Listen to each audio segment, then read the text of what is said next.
మీరు సైనికులుగా నిలబడి కొట్లాడినప్పుడే పార్టీ నిలబడుతుంది. ఎన్ని కష్టాలు వచ్చినా, ఎన్ని నష్టాలు వచ్చినా, ఎన్ని కేసులు పెట్టినా, ఎంతమంది జైల్లో పెట్టినా మీ రక్తాన్ని చెమటగా మార్చి మీ ఊపిరినైనా వదిలిండ్రు కానీ ఈ మువ్వన్నెల జెండా వదలలేదు. మీ శ్రమతోనే, మీ కష్టంతోనే, మీ త్యాగంతోనే ఈ తెలంగాణ రాష్ట్రంలో ఇందిరమ్మ రాజ్యం ఏర్పడ్డది. ఇందిరమ్మ రాజ్యంలో సోనియమ్మ ఇచ్చిన సంక్షేమాలు 6 గ్యారంటీలను ఇవాళ మనం అమలు చేస్తున్నాం. సోదరులారా, ఇవాళ మిత్రులారా, ఈ తెలంగాణ స్ఫూర్తితో, ఈ వైబ్రెంట్ తెలంగాణ నినాదంతో జాతీయ స్థాయిలో నరేంద్ర మోడీ గారు ఏదైతే గుజరాత్ మోడల్ అంటుండో, గుజరాత్ మోడల్ మీద వైబ్రెంట్ తెలంగాణ ఆధిపత్యాన్ని చూపిస్తుంది, అభివృద్ధి పదం వైపు ఈ దేశాన్ని నడిపిస్తుందని ఈ సందర్భంగా సవినయంగా తెలియజేస్తున్న మిత్రులారా, ఇవాళ ఆలోచన చేయండి.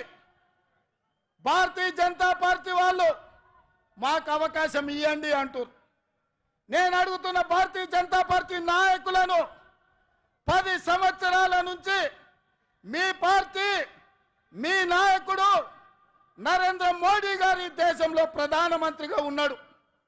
నిరుద్యోగ యువకులకు ప్రతి సంవత్సరం 2 కోట్ల ఉద్యోగాలు ఇస్తా అన్నారు. 10 ఏళ్లలో 20 కోట్ల ఉద్యోగాలు ఇవ్వాలి. మరి ఇవాళ నేను అడుగుతున్న సిగ్గులేని కిషన్ రెడ్డిని పార్లమెంటులోనే ప్రశ్న అడిగితే 7,21,000 ఉద్యోగాలు మాత్రమే ఇచ్చినామని భారత ప్రధానమంత్రి నరేంద్ర మోడీ గారు సమాధానం ఇచ్చారు. 20 కోట్ల ఉద్యోగాలు ఇస్తానే 7 లక్షల ఉద్యోగాలు ఇచ్చినందుకు ఇవాళ నరేంద్ర మోడీకి ఓటేయాలనా నేను అడుగుతున్నా.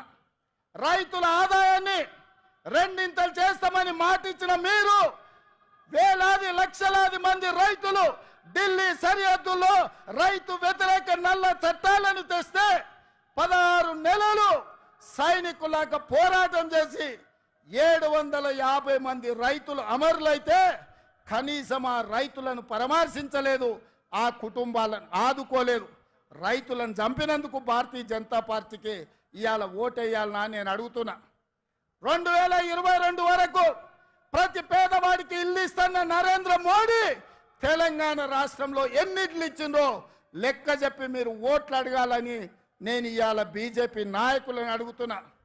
ఇవాళ నరేంద్ర మోడీ గారు మతాల మధ్యలో చిచ్చు, ప్రాంతాల మధ్యలో చిచ్చు, భాషల మధ్యలో చిచ్చు, ఇవాళ వరకు చిచ్చు పెట్టి విభజించి ఇప్పటి వరకు అధికారం నిలబెట్టుకున్నాడు. ఇక ఇప్పుడు దేశాన్నే విభజించి చిచ్చు పెట్టి 3వసారి అధికారం రావాలని కుట్ర చేస్తుండు. ఇవాళ దక్షిణ భారతదేశం, ఉత్తర భారతదేశం మధ్యలో చిచ్చు పెట్టి దేశాన్ని విభజించే పరిస్థితి నరేంద్ర మోడీ గారు తెచ్చిండ్రు. అందుకోసం ఓట్లు వేయాలనా నేను అడుగుతున్నా.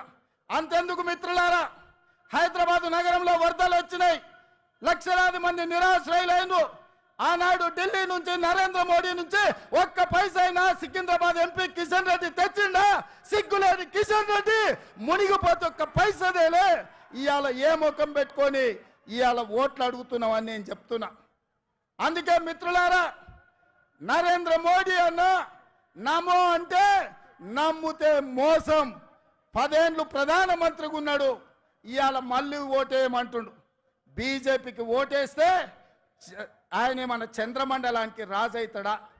10 ఏళ్ళు ప్రధానమంత్రిగా ఉండి పాలమూరు రంగారెడ్డి ఎత్తిపోతల జాతీయ ప్రాజెక్ట్ ఇవ్వలే, ITIR కారిడార్ ఇవ్వలే, విశాఖ మనకు బయ్యారం ఉక్కు కర్మాగారం ఇవ్వలే, రైల్వే కోచ్ ఫ్యాక్టరీ ఇవ్వలే, గిరిజన యూనివర్సిటీ నిన్నగాక మన్నిచ్చిండు. 10 ఏళ్ళు అయింది.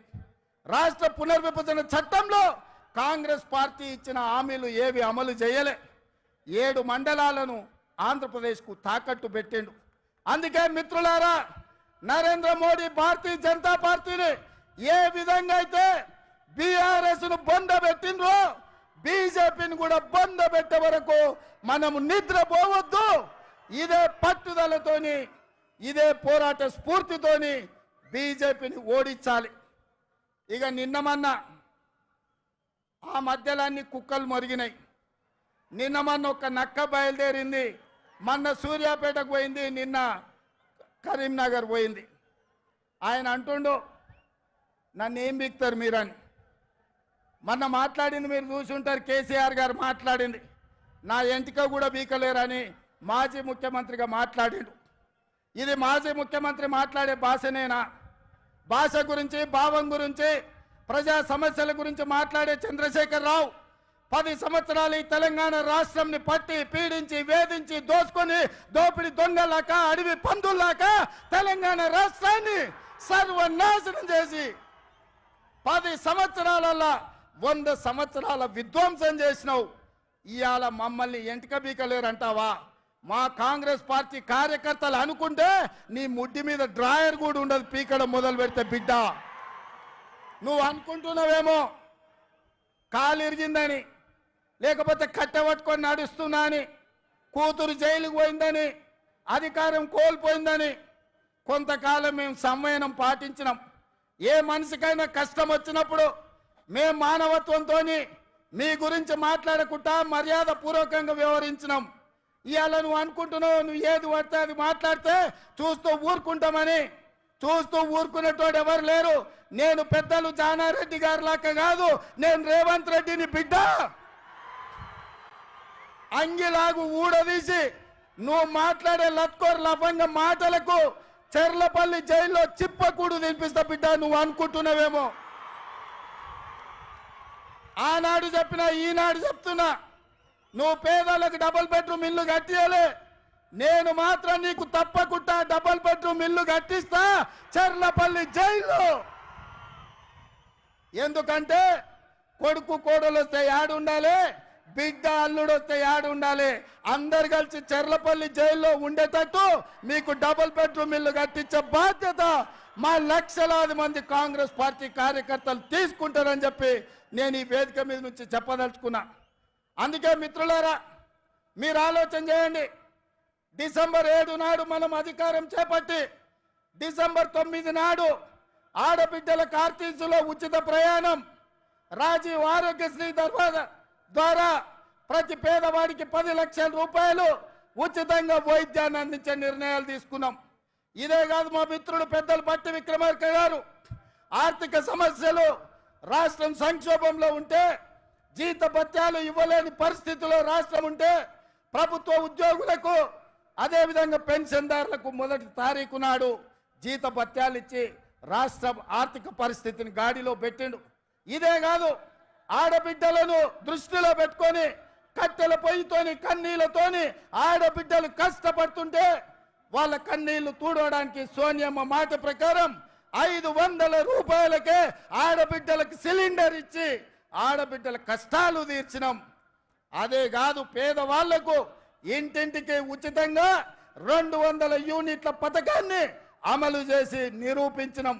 ఇదే కాదు, ఇవాళ చంద్రశేఖర్ రావు గారిని నేను అడుగుతున్నా, ఆనాడు పల్లెల్లో, తండాలలో, గూడాలలో ఇందిరమ్మ ఇండ్లు 25 లక్షలు మేము కట్టించినాం.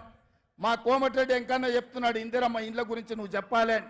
మిత్రులారా, నేను ఇవాళ అడుగుతున్నా, 10 ఏళ్ళ సన్నాసి కట్టించిన, సోయిలేని ప్రభుత్వం కట్టించిన డబుల్ బెడ్రూమ్ ఇండ్లు ఎన్ని ఉన్నాయి? ఇవాళ మనం 4.5 లక్షల ఇందిరమ్మ ఇండ్లు 22,500